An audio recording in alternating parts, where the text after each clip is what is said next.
Já vá abrindo sua Bíblia aí em Apocalipse, capítulo 2, verso 1. O tema de hoje é novamente apaixonado. Repita aí, novamente apaixonado. Novamente apaixonado. Mas como hoje é o primeiro dia da série de mensagens, eu preciso fazer uma introdução do livro de Apocalipse. O livro de Apocalipse é descortinar o futuro. Então, o livro de Apocalipse aponta para um futuro a partir do momento que foi escrito, mas hoje, boa parte do que está no Apocalipse já começou a se cumprir, né? Nós temos também um capítulo no livro de Mateus, capítulo 24, é um capítulo apocalíptico. Nós temos a visão de Daniel, é um livro apocalíptico. Então, o que é Apocalipse? É descobrir o que estava encoberto. Então, aquilo que era mistério, que estava encoberto, Deus descobre e nos apresenta através desse livro. Então, é isso. O livro de Apocalipse significa exatamente isso. Ele foi escrito por João, em uma época onde os cristãos estavam passando uma perseguição muito intensa. O imperador Domiciano perseguia toda a igreja e o cristianismo era muito evidente, estava crescendo. E o apóstolo João era um dos líderes muito forte. Então ele foi preso e enviado para uma ilha penitenciária chamada Patmos, que fica na Ásia Menor, hoje Turquia. Eu estive lá há 2 semanas atrás, não tive em Patmos, mas um dia eu vou estar lá em Patmos, mas eu tive na cidade de Éfeso, e é essa carta que nós vamos estudar hoje, que é a primeira carta às 7 igrejas. Então, o que é que Deus faz? Deus olha para a igreja. E são 7 igrejas, porque você vai ver no livro de Apocalipse que esse número 7 vai se repetir várias vezes. Ele se repete por 54 vezes. Por quê? Porque o número 7 fala de completude, finalização, ciclo completo, perfeição. Então, quando ele escreve 7 cartas às 7 igrejas, ele está dizendo: eu estou escrevendo cartas para todas as igrejas, para toda a história, para todo o tempo. Então, essa carta que eu vou ler hoje serve para nós. Da próxima quinta também vai servir para a gente. Hoje eu vou falar só de uma carta, porque eu tenho que dar a introdução, mas nas 2 quintas-feiras eu vou estar ensinando sobre 2 cartas. Eu espero que Deus me dê a sabedoria de otimizar tanto conhecimento, e eu te estimulo em casa a estudar. Éfeso, que é essa carta que nós vamos ler, ela era a 2ª maior cidade do Império Romano. A outra maior era a própria Roma. Ela era muito forte comercialmente, porque ela ficava fica ainda às margens do mar Egeu, e tem rios importantes e afluentes. Então o comércio lá era muito forte. Além do comércio lá ser muito forte, lá tinha um maior templo de adoração a um deus grego, a Diana, a deusa dos Efésios. Era tão grande esse templo que se tornava maior do que o Panteão, que era um templo para todos os deuses. E também era uma cidade de muito sincretismo religioso.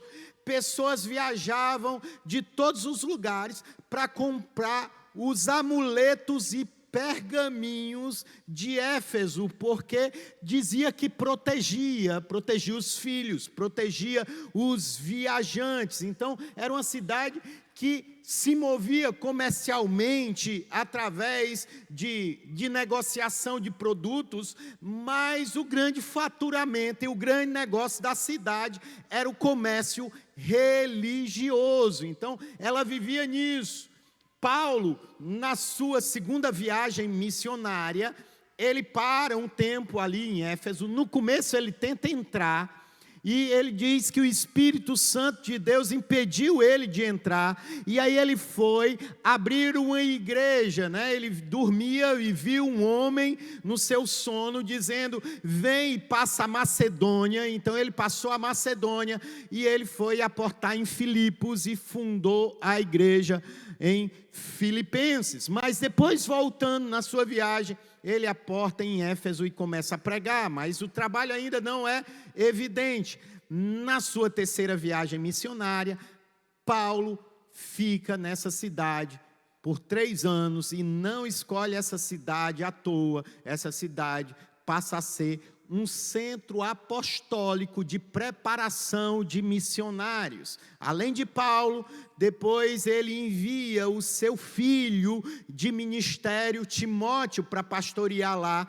Depois de Timóteo, João pastoreou lá. Lá o grande pregador Apolo também esteve ali naquele lugar, e foi o local onde Maria, mãe de Jesus, passou os seus últimos dias. Então, esse é um contexto que eu preciso te inserir, porque quando nós lemos a carta, nós precisamos entender para o tempo que foi e trazer aplicação para o tempo de hoje, amém? Então, a palavra de Deus diz o seguinte: ao anjo da igreja em Éfeso escreva: eis o que diz aquele que tem 7 estrelas na mão direita e anda entre os 7 candelabros de ouro. Conheço as suas obras, o seu trabalho árduo e a sua perseverança. Sei que você pode tolerar homens maus que pôs à prova o que se dizem apóstolos, mas não são, e descobriu que eles eram impostores. Você tem preservado e suportado sofrimentos por causa do meu nome e não tem desfalecido. No entanto, contra você tenho isto: você abandonou o seu primeiro amor. Portanto, lembre-se onde caiu, arrependa-se e faça as obras que praticava no princípio. Se não se arrepender, virei a você e tirarei o seu candelabro do lugar. Há, porém, uma coisa a seu favor: você odeia as práticas dos nicolaítas, como eu também as odeio. Verso 7. Quem tem ouvidos, ouça o que o Espírito diz às igrejas. Aquele que vencer, darei o direito de comer da árvore da vida que está no paraíso de Deus. Amém? Você pode celebrar a palavra de Deus e honrar ela com a sua melhor salva de palmas. Glória a Deus. Pai, nós consagramos a Ti esse culto e essas quintas-feiras que estaremos com os nossos ouvidos atentos para o que o Senhor quer falar à igreja. Nos dá, Pai, sabedoria em receber aquilo que o Senhor tem, guardar no nosso coração e provocar as mudanças. Traz alinhamento, favor, e eu me coloco, ó Senhor, como veículo de transmissão apenas, porque que seja a mensagem do Teu Espírito lançada sobre a Tua igreja, no nome de Jesus. Amém? Glória a Deus. Essa igreja, algo que eu quero logo te ensinar, vou mesclar com o ensino também. Todas as cartas, a partir de hoje, você pode interpretá-las por 4 pilares. Primeiro, a apresentação. Jesus sempre vai entregar o seu currículo de alguma forma. Então, no verso 1, ele se apresenta como aquele que tem 7 estrelas na mão direita e que anda entre os candelabros. O que é que ele está dizendo? Que ele carrega todo o poder e toda a autoridade, está na mão virtuosa, na mão poderosa, na mão direita. Por que é que ele está dizendo isso para Éfeso? Porque Éfeso se gabava da sua força. Ele está dizendo, a força não está na cidade, a força está em mim, amém? Você está entendendo isso? E ele está dizendo, no meio de 7 candelabros, os candelabros são as igrejas. Então ele está dizendo, eu tenho uma força sobre a cidade, mas eu também tenho uma força sobre a igreja. Eu estou acima da cultura da cidade, e a igreja está sobre o meu controle e sobre o meu domínio, amém? Então ele sempre vai se apresentar em alguma carta, em uma forma contextualizada, que a igreja da época entenda. E aí ele vem com elogio, ele traz reconhecimento. Então, ele reconhece que é uma igreja que trabalha muito, que é abundante em obras, é uma igreja que está perseverando no meio das perseguições, que ela tolera os homens maus, que além de ser maus, são enganosos, que passam por pessoas boas, dizendo que são apóstolos, que são homens de Deus, mas na realidade são impostores. Então, ele está elogiando, ele está reconhecendo a virtude da igreja. E ele está dizendo que você persevera, que você suporta os sofrimentos. No verso 6 também, ele elogia, dizendo que odeia as práticas dos nicolaítas, que também odeia. O outro pilar, o terceiro pilar que nós vamos olhar, as 4 cartas, é a instrução, é a direção de Deus. Então, Deus reconhece o quê? Deus se apresenta, Ele reconhece as virtudes, e ele agora vai reconhecer os erros, os problemas, e vai dizer como se sai. Então, as cartas não são cartas de condenação. Elas não são escritas para condenar a igreja, mas para restaurar a igreja, para trazer salvação para a igreja, para trazer alinhamento para a igreja. Então, nós precisamos amar essas cartas. E o nosso papel, como igreja, é olhar para nós, é fazer essa reflexão, aonde nós nos enquadrarmos, nos consertarmos, amém? E ele vai terminar sempre com uma promessa. Diga, Deus sempre tem uma promessa para a sua igreja. Eu sou igreja, então ele tem uma promessa para mim, amém? Deus tem uma promessa para você.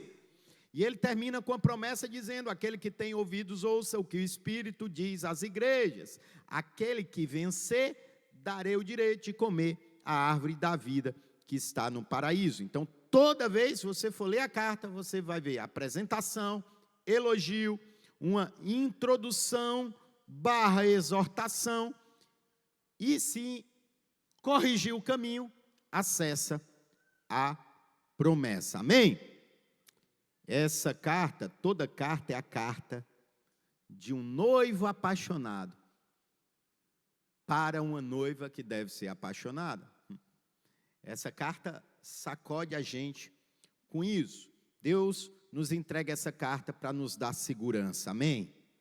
Você tem que olhar essa carta para segurança, você tem que entender que Deus está olhando para você, e Ele sempre vai ter um olhar justo sobre você. Você pode ser a pior pessoa hoje aqui, a pior pessoa que está inundada em pecado, mas Ele vai olhar para você e Ele vai enxergar suas virtudes. Ele vai enxergar você, quem você já é nele, mesmo que você não esteja manifestando hoje.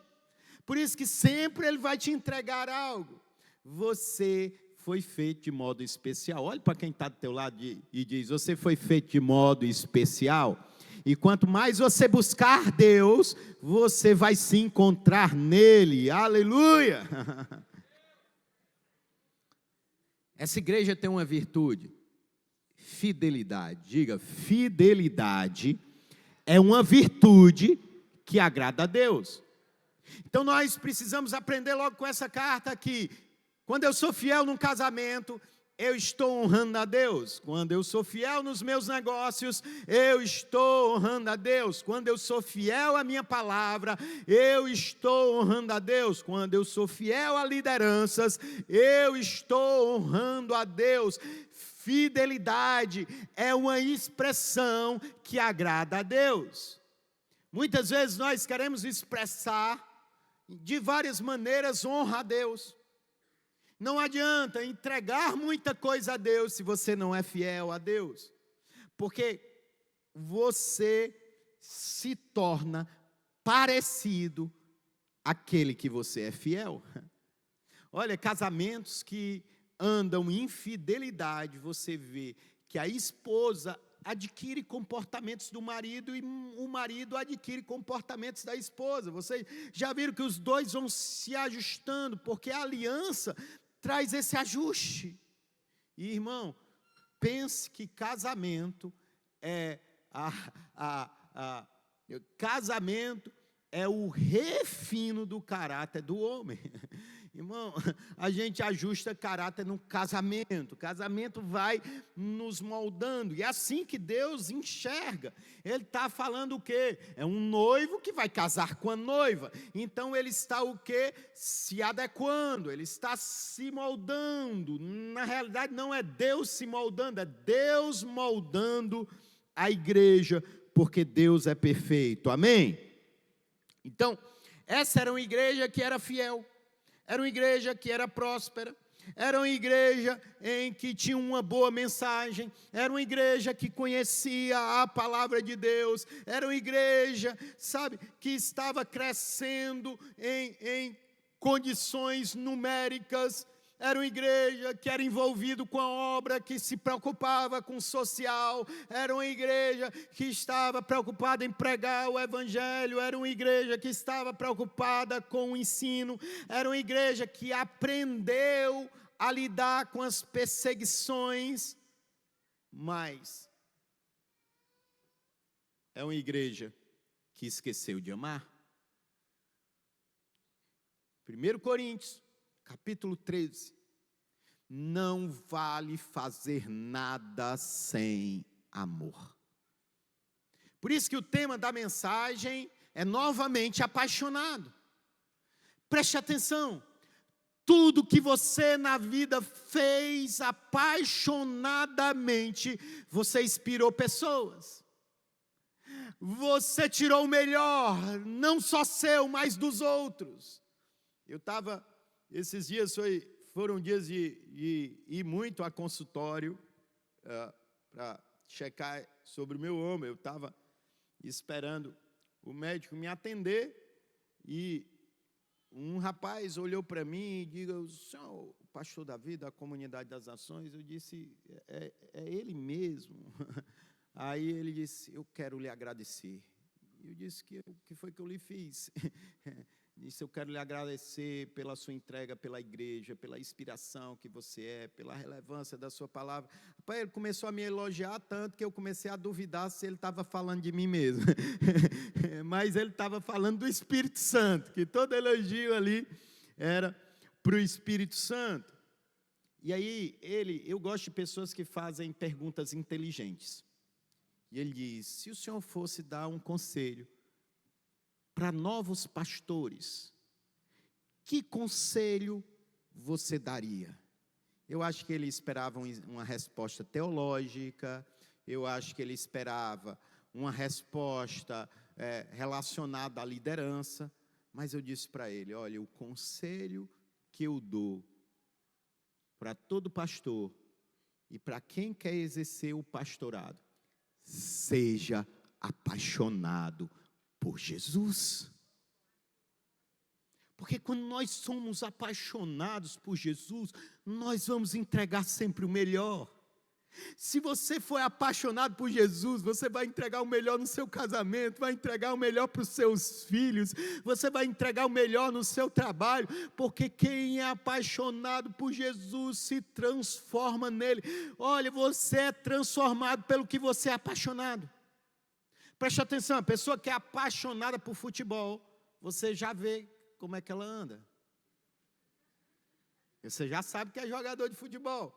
O cara que é apaixonado pelo surf, você já vê, as bermudas é tudo igual. É o estilo da paixão. Já notou?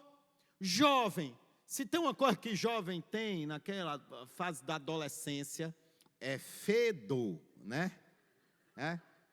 Vulgo Caatinga, vulgo CC. Fede, irmão. Eu tenho adolescente em casa. Agora começa a paquerar, irmão. Você já sente o cheiro do quarto menino na sala. Porque está começando a se apaixonar. Não se preocupava com a roupa. Aí já vem perguntar, e aí, mãe, a roupa tá boa? Viu, mãe e pai? Quando tiver essa coisa... O menino fede. Daqui a pouco, pai, compra o perfume, está pegando os perfumes do pai. Preste atenção, só olhar para a gente quando começou a namorar. Só olhar para a gente no começo do casamento.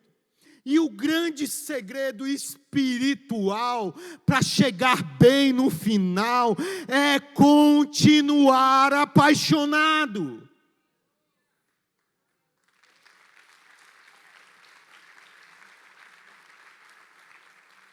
Pastor, qual o seu maior desafio ministerial? Irmão, o desafio é ser relevante para você, é um desafio. Desafio é buscar conhecimento, desafio é andar em santidade, desafio é ser pastor primeiro no meu lar, na minha intimidade, é sempre ter o caráter moldado, estar vivendo o que eu estou pregando, tudo isso é desafio. Mas eu já entendi que tudo isso vai ser apenas fruto de ter uma paixão extravagante por Jesus. Eu não tenho vergonha de chorar apaixonado por Jesus. Antes de começar o culto ali, e no finalzinho de tarde, normalmente eu gosto de orar, na virada do dia eu estava orando ali, irmão. E se alguém chegasse, ia me pegar em lágrimas. Porque eu estava alimentando. Manter-se apaixonado é uma arte, você precisa alimentar. Quantos casais eu chego e atendo? 50 anos de casado, 20 anos de casado, 15 anos de casado, já não amo mais. Já não amo mais. Primeiro, irmão, acaba com essa cantiga, porque amor não é sentimento, amor é escolha, ponto. Agora, paixão é o resultado da escolha certa e do investimento certo. Aí o sentimento é a paixão. Amor, irmão, casou, vai amar até o último dia, amém? Vai amar, mesmo com vontade de matar, mas vai amar. Sabe? É decisão, nós não... Está em Cristo Jesus, irmão, tem que amar Jesus, não tem mais essa de desistir nem se desviar, amém? Acabou isso na sua vida, acabou de altos e baixos, não, irmão, é só alta, é só alta, é só ascendente. Mas como eu faço isso? Olha, quem não está mais apaixonado no casamento, é porque parou de investir no casamento. É só olhar o último presente que você deu no último aniversário de casamento. E eu vou apertar você. Tem uns que nem deram aqui. Oi, Deus falando aí. Eita, Jesus. Eu lembro que o Apocalipse não é para desacerto, é para acerto e bênção, amém? Eu estou falando para você acertar. Esse ano eu disse, eu vou dar o melhor presente de casamento para minha esposa. E no dia do aniversário de casamento, os mais chegados estavam tudo ligando para a esposa para saber quais vocês estragam a surpresa. Se você não sabe o que eu dei de presente para minha esposa, eu não era convertido quando a gente se casou e eu nunca... Irmão, eu sou desengonçado para dançar. E a Carol sempre gostou de dançar. E eu não deixava ela dançar com ninguém, porque eu tenho ciúme da minha esposa. Eu não deixava, irmão, não. Eu ainda deixava ela dançar com duas pessoas, com o pai dela e com o irmão dela. Fora disso, mais ninguém. E ela sempre me cobrava, porque eu dançava quando eu tomava uma. Por que o caba toma um, o caba ganha um gingado, né? É um molejo, parece que é graxa na junta que dá, o caba fica alegre. Eu lacei, eu dançava com ela. Só que aí o cara se converte, se apruma, o cara não se mela mais. Agora o cara se embriaga, mas é do Espírito Santo no poder, amém? É essa alegria que a gente encontra. E aí a gente ia para canto, bora dançar, bora. Eu ia dançar, eu ficava só. Aí eu disse, rapaz, eu vou fazer uma surpresa. Eu contratei um professor para dar aula para a gente. Ela não acreditou. Pois é, irmão, eu estou lá aprendendo, desengonçado, mas eu estou esse negócio. Se vocês me virem dançando, é um milagre que Deus fez. E aí você que é crente velho, religioso, está perguntando, e crente pode dançar? Pode dançar é muito, irmão. Pode dançar para a glória do Senhor. Tudo faça para a glória de Deus. Agora dance com ordem, dance com decência, dance para exaltar o Senhor, dance para se manter apaixonado. Irmão, qual a mulher não fica apaixonada por receber um presente que ela queria tanto e nunca imaginou que o marido teria coragem de fazer? Eu posso dizer, eu tenho 25 anos de casado. E grava aí, pessoal, me ajuda aí, todo mundo pega o celular, eu vou repetir. Viu? Aí vocês mandam para a pastora Carol. Eu tenho 25 anos de casado e hoje eu tenho certeza que eu sou mais apaixonado por ela do que quando eu a conheci com 12 anos de idade.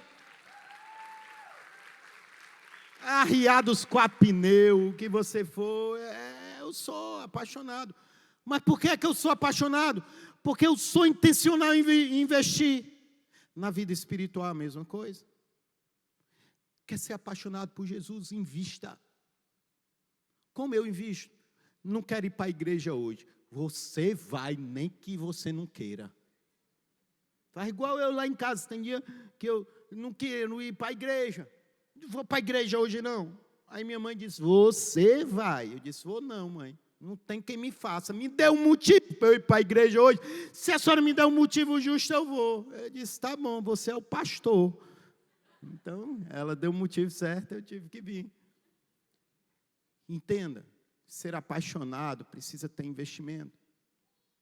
Investimento no que é essencial. Essa igreja, irmão, estava se preocupando demais com obra.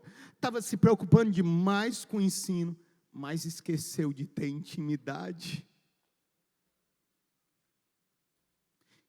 E é a intimidade que gera paixão.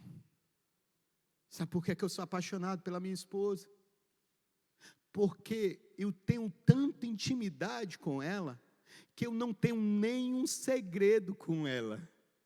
Ela sabe tudo da minha vida. E eu espero que eu saiba tudo da vida dela.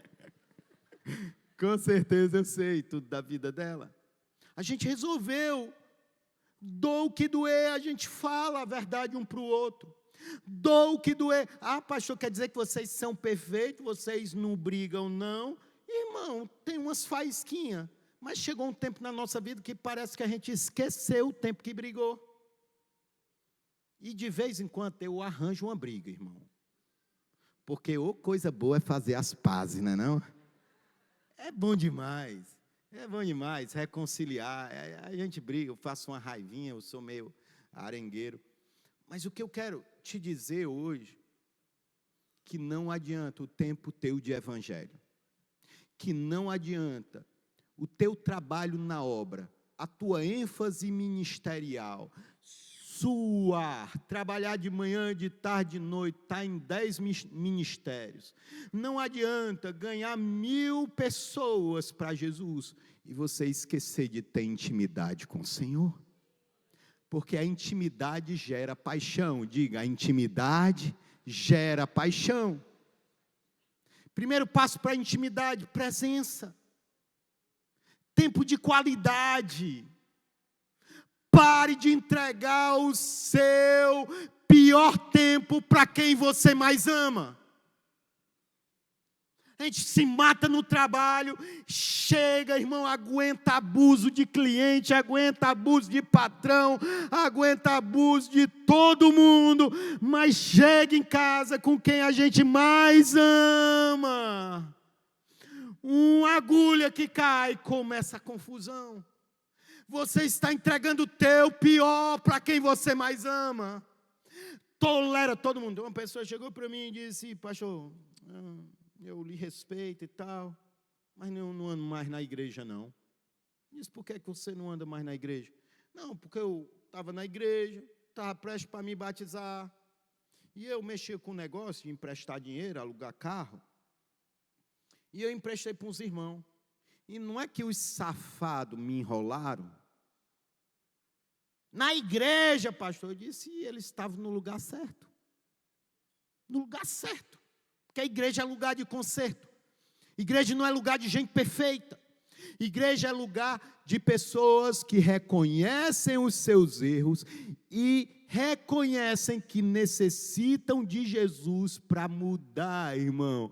Na igreja é quem tem um olhar aberto para dizer: eu me reconheço pecador e eu só tenho um jeito se for na presença de Deus. Igreja é esse lugar, não é lugar de gente perfeita. Aí eu fiz uma pergunta para ele. Foi 2, não foi, na igreja? Tá certo. Tu só aluga ou só emprestou dinheiro para quem era da igreja? Ou tu emprestou para um monte de gente que não era da igreja? É, para um monte de gente. Quantas te enrolaram? Aí ele... Muito mais. Muito mais. Isso traz 2 sensos de responsabilidade. Primeiro, você que se diz cristão. Quando você erra, o seu erro aponta para ele.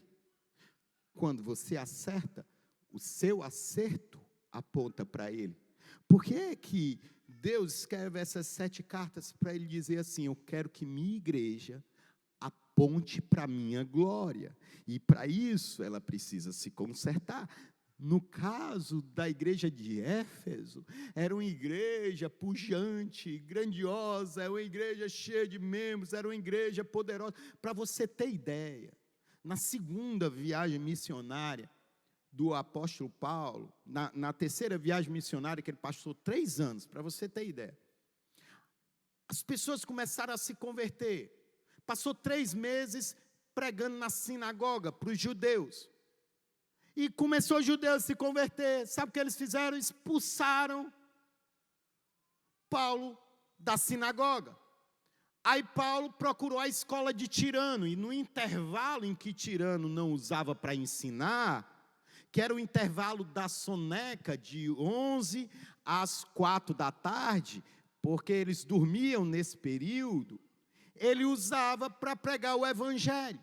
E as pessoas estavam se convertendo ao ponto que os comerciantes de imagem de Diana, dizendo: olha, esse Paulo que está pregando contra as nossas crenças, que os nossos funcionários estão se convertendo, se a gente não der jeito nesse homem, ele vai acabar com o nosso comércio. Para você ter ideia da força que a igreja estava tendo, da relevância, da mudança social. Nós somos o povo que vai promover a mudança social nesse país. Às vezes a gente está esperando de um governante, mas não é de um governante terreno, é de um governante celestial. Quanto mais formos parecidos com Jesus, mais a sociedade vai ser transformada. Aqui é local para entrar ladrão, prostituto, aqui é local para entrar corrupto, mas não é para permanecer, é local para ser transformado, e transformado aqui para ser luz e sal lá fora.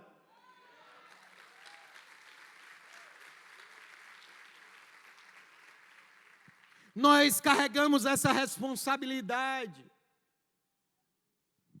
mas parece que essa igreja é tão relevante, é isso que Jesus está dizendo a essa igreja: eu quero a igreja apaixonada de Paulo, Eu quero a igreja apaixonada de Timóteo.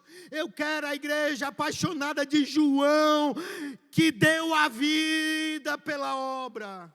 Será que você está preparado para dar a vida, para ser transformado por Jesus? Provavelmente você está aqui, você daria a vida por muita coisa. Você daria a vida para conquistar alguns sonhos. Você daria a vida pela sua esposa ou pelo seu marido, pelos seus filhos. Mas eu te pergunto, você daria a vida pelo Evangelho de Jesus? Irmão, eu cheguei num ponto que eu estou estragado para o mundo, irmão. Porque minha vida é dele. O que ele mandar eu fazer, irmão, eu vou fazer. A loucura que for. Porque eu já não tenho mais vida em mim, eu tenho vida nele. Eu já vivi longe de Jesus, eu já caminhei com ele, passei um tempo perdido no mundo.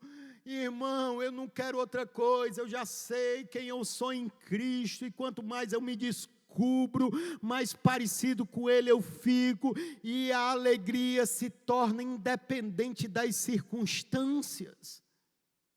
A gente deixa de ser refém. A gente pode até ser alcançado por algo, por uma perseguição. Pode ser alcançado por uma conduta. Essa igreja, ela era atacada por duas condições. Duas condições que hoje tem no nosso meio. Diana, a deusa do amor, da sexualidade. Diana, ela era a deusa da sedução. Se tem algo, irmão, que derruba crente, é sedução. Derruba crente não é de hoje, não. Derruba desde o Éden. Fazia muito tempo que eu não malhava. Hoje eu desci para a academia do prédio. Tá, o ombro velho aqui bombado, mas eu disse, já está estragado mesmo, vamos ter que mexer de novo, vamos estragar mais esse negócio. Aí eu fui lá. Eu brinco assim, chegou umas espingardas de matar crente lá na academia. Irmão, eu já estava com o ombro doído, eu fiquei com o pescoço doído, porque eu estava malhando assim, olhando para o alto. Irmão, eu vou lhe dizer uma coisa, Deus dá livramento, porque se eu tivesse olhado, era da igreja. Eu vi, não, porque o PG tal é lá em casa, que não sei o que, eu disse, olha o livramento, a cilada de Satanás. A pessoa, ela chegar dizendo, rapaz, eu estava malhando na academia do prédio, aquele pastor não tirava o olho de mim, a confusão era feia, né? Aí, daqui a pouco, eu estou pregando lá no púlpito, aí ela vai lá, tem um contato do bispo ou do outro pastor, quem foi que está mandando? Esse pastor está fazendo aqui o que aí em cima? Um hipócrita. Porque eu estava na academia, ele fez isso. Nós somos chamados, não é só para ser santo, é para parecer santo também. O problema não é aparecer, o problema é parecer sendo vazio. Esse é o comportamento farisaico. Mas nós temos que parecer sendo cheio. Nós temos que ser vigilantes com o nosso comportamento. É casado, irmão, não fica só com mulher de jeito nenhum. Aprende com o pastor de vocês. Às vezes eu dou carona para uma pessoa, para uma mulher. Eu ligo para minha esposa, olha, está fulano de tal no meu carro. Pronto. Acabou. Porque, irmão, vai chegar o recado. Chega a notícia. Ah, pastor, o senhor tem que prestar conta, eu presto. Sabe por quê? Porque aquele que está de pé vigie para não cair.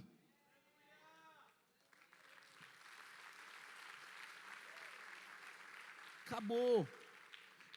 Tem problema com droga, tem problema com bebida, já sabe que vai visitar um ambiente que pode te fisgar, liga para um amigo, fulano de tal, liga para a esposa, fulano de tal, estou indo ali. Se passar de tal hora, vai me buscar. E isso é entender, irmão, que a gente não é super-homem. Quando a igreja se achar que ela é forte demais, que ela já cresceu demais, que você alcançou demais, você está prestes a ruir. Por quê? Porque o orgulho precede a queda. O orgulho mata a paixão. Sabe, casamentos às vezes ruem. Eu estou usando o paralelo de casamento porque é essa relação que a Bíblia fala. Noivo e noiva. É uma carta do noivo para a noiva. Sabe, aqueles casamentos que acham que não tem nada para acertar.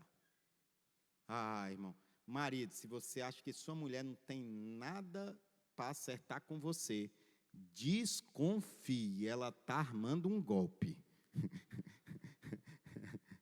Tem, irmão, você tem para conversar com ela.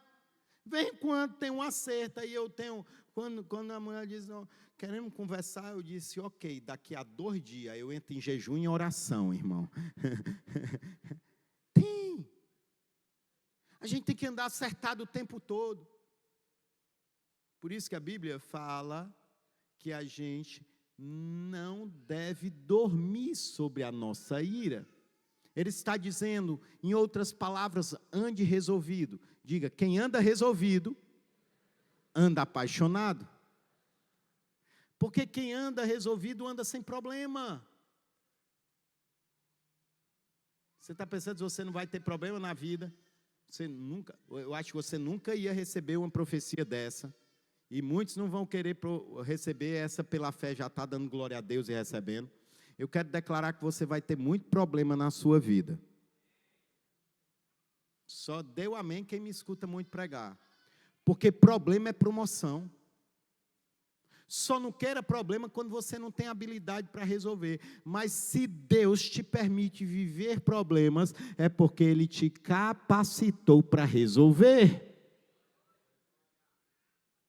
E à medida que você sabe resolver problemas, é à medida que você se torna mais apaixonado. Pode prestar atenção. Você é apaixonado pelas coisas que mais te deram problema e que mais foram difíceis para a sua vida. É ou não é verdade? Olha, aquela coisa que custou sacrifício. Você não esquece, você é apaixonado. Por isso que eu sou apaixonado pela pastora Carol. Desde os 12 anos que eu tento namorar com ela, eu não consegui, irmão. Foi difícil, a mulher banqueira. Eu digo uma coisa para ela, ela fica com raiva, que aos 15 anos, no aniversário de 15 anos, meu pai me deu uma mobilete. E a gente começou a namorar com 15 anos. Aí eu disse, tu é Maria Gasolina, né? Tu me viu passando com a mobilete na frente da tua casa, se apaixonou, ela fica com raiva. Não manda para ela, por favor. Diga, quem é apaixonado tem recompensa. Tem. Todo apaixonado tem recompensa. Qual foi a última vez que você brilhou os olhos na adoração a Deus? Qual foi a última vez que você chorou, não porque recebeu um milagre, não porque algo extraordinário aconteceu na tua vida, mas pela gratidão de ter sido salvo pela graça em Jesus? Sabe, esse é o nosso maior bem. É ter a salvação pela graça, irmão. Pode passar tudo, pode tirar tudo da gente, pode tirar até a vida, mas não tira a salvação, porque ela veio de graça em Cristo Jesus. É a única coisa que não é corrompida na nossa vida, é a misericórdia e a graça de Deus, porque não é mediante as nossas obras, é mediante a nossa fé, crendo na salvação em Cristo Jesus. Eu quero te desafiar a ser a pessoa mais apaixonada por Jesus, irmão. Eu quero te chamar para disputar comigo, para quem mais ama Jesus. Nessa disputa ninguém vai perder. Eu quero desafiar você na sua casa, pai, mãe, filhos, a serem apaixonados por Jesus, sabe? Em vez de disputar um com o outro, quem ganha mais, quem tem um melhor emprego, e não, é quem ama mais Jesus, é quem ora mais, é quem jejua mais, é quem mais lê a palavra, é quem mais serve, é quem é mais apaixonado por Ele. Você vai ver como sua casa vai progredir, como sua família vai se ajustar, você vai ver como você vai prosperar nos negócios, porque quem é apaixonado é próspero.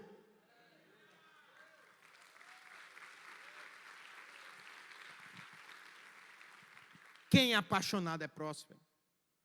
Quando eu vejo uma pessoa apaixonada por algo, eu fico inspirado, irmão.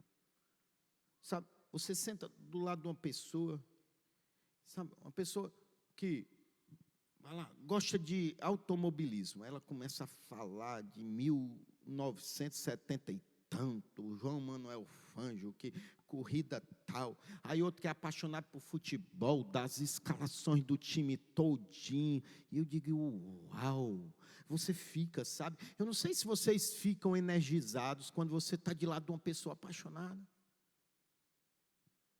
Eu sou chamado para ser apaixonado por Jesus. Você é chamado para ser apaixonado por Jesus.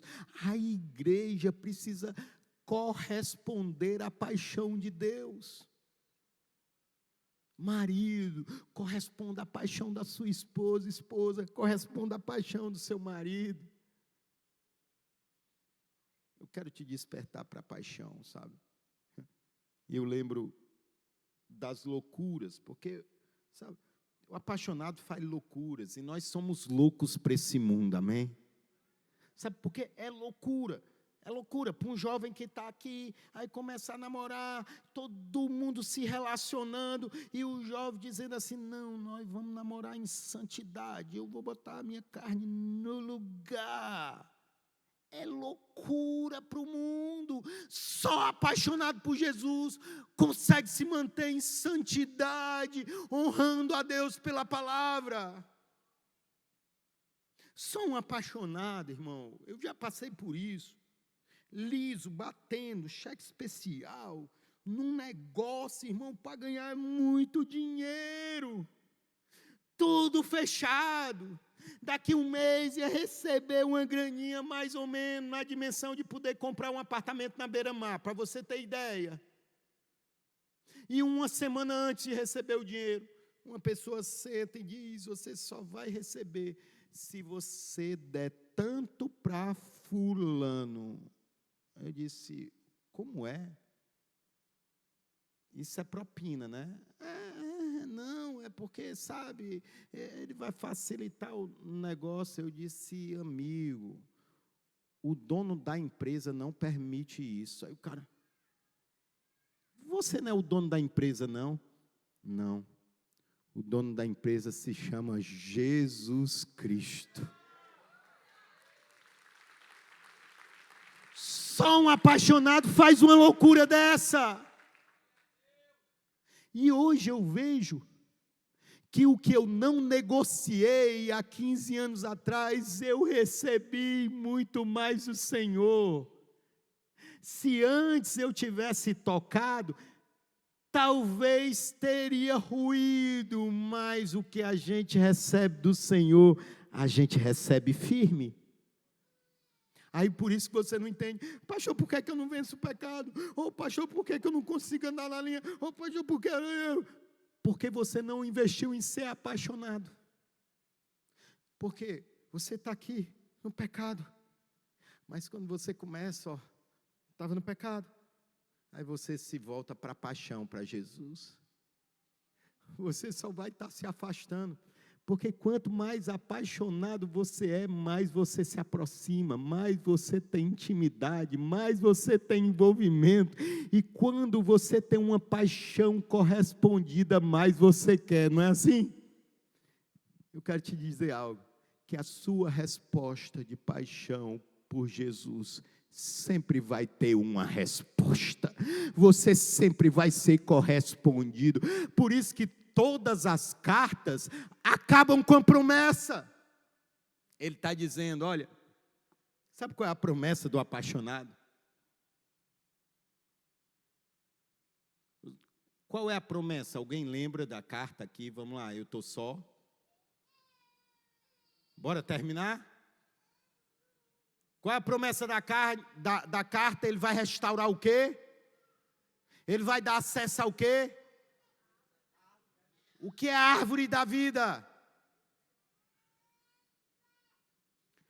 Algo que foi perdido há muito tempo. Ele está dizendo que a árvore da vida vai ser dada. Ele está dizendo, olha, quando você buscar ser apaixonado, quando você mergulhar numa paixão por mim, numa busca por mim, eu vou te entregar o que foi roubado. Sabe o que foi roubado? A árvore da vida. É a árvore de quê? De que é a árvore da vida? Do conhecimento do bem e do mal. A árvore da vida era a árvore que Adão não podia tocar. Ele está dizendo, o apaixonado se torna tão parecido comigo, que eu vou deixar tocar e fazer as coisas que eu fazia. Você for apaixonado por Jesus, sabe o que vai acontecer? Sinais e maravilhas vão ser manifestos da sua vida, mais do que Jesus manifestou. Porque ele disse isso, os discípulos farão mais do que eu fiz. Um apaixonado está orando por pessoas, um apaixonado está pregando, um apaixonado está se quebrantando, um apaixonado está buscando, aí a cura vai acontecer, aí o milagre vai acontecer, o sobrenatural. Todo dia, irmão, meu ombro velho aqui desceu de novo, mas todo dia eu estou aqui. Ezequiel 47, Senhor, osso seco, sem tendão, o Senhor vai, eu vou acordar, meus tendões vão estar prontos. Irmão, pode não acontecer, mas eu vou exercitar minha fé. Por quê? Porque o apaixonado sempre vai ter fé. Hoje eu quero te chamar para ser apaixonado. Se você quer, fica de pé em nome de Jesus.